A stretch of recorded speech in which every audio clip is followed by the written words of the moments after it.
Okay guys, I'm back for another pen reel review.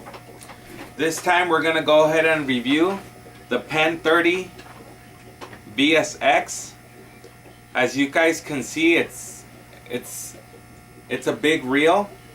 It is a little bit on the heavy side. Let me check out the box real quick. It's got a gear ratio in high speed of 3.8 to 1, low speed 1.6 to 1, mono. You're able to fit 525 pounds of 30, 320 yards of 50, and 280 yards of 60. This is really designed for braid. It's narrow. You can't really put a lot of mono in it. Braid, 80 pounds, 775 yards, 100-pound braid, 650 yards, 130-pound braid, 550. It weighs 60 ounces.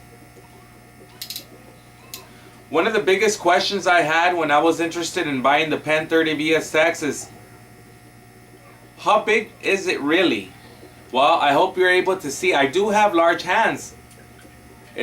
It's got a good size to it. It is narrow. So I guess when you're fighting big tuna, the only upside to that is that you don't have to mess with your fingers so much to lay the line down evenly. It's really easy to bring it right back. Now, the Penn website, if I'm not mistaken, says that it delivers 50 pounds of drag. I believe it. This thing is a beast, guys. It feels like there's quality in here. Weight is always a good thing when you want a beefy tank reel. This is not to cast with. You will not be able to cast. You won't be able to get it to spin enough or fast enough to get the jig to fly out. This is basically for bottom fishing. Go ahead and take a look at it.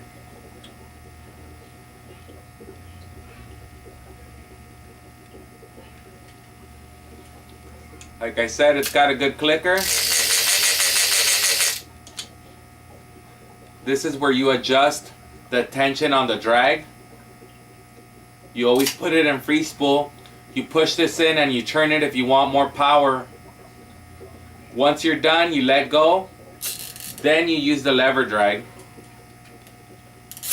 Let's go ahead and compare this to the Penn 16 VSX. Look at the size, guys. There's a big difference, and there's a weight difference too.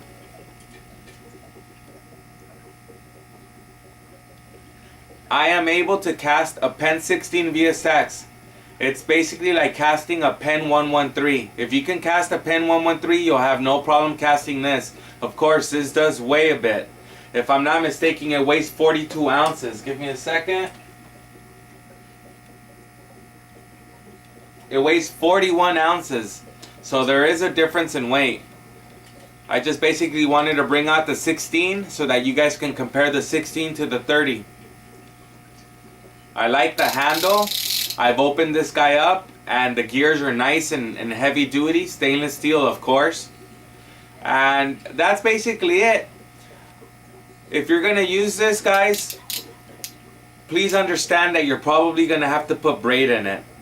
If you're going to go tuna fishing, there's a possibility that the skipper may not allow you to use braid. So consider that when you're going to purchase a reel like this. I usually fish down in Baja and they basically have no rules down there. So, you know, they don't stuff the boats as much as they do in San Diego. So there's no problem usually down there when you're fishing braid. Nobody really cares. But just in case you're planning on going on a tuna ride, they may say no braid, and that's going to be a problem with this reel. If that's the case, you might want to look into going for a Penn 30 VS wide. It weighs as much as the Penn 30 VSX from what I can remember, but you can definitely spool it up with mono. This, definitely braid, and then perhaps a Top Shot mono. This guy's actually spooled right now with 300 yards of braid spider wire. 300 yards. I'm going to be attaching another 300 yards later on with the uni knot, and then topping it off with about 50 feet of 60-pound mono, and that should be more than enough. So here it is, guys, the Penn 30 VSX. If you guys have any questions regarding the reel or any questions, go ahead and post them down below. I'm usually on YouTube, and I'll be able to answer them quickly so that you guys don't make a mistake and get the wrong reel. I'll give you guys my honest opinion like always. Thank you guys for watching.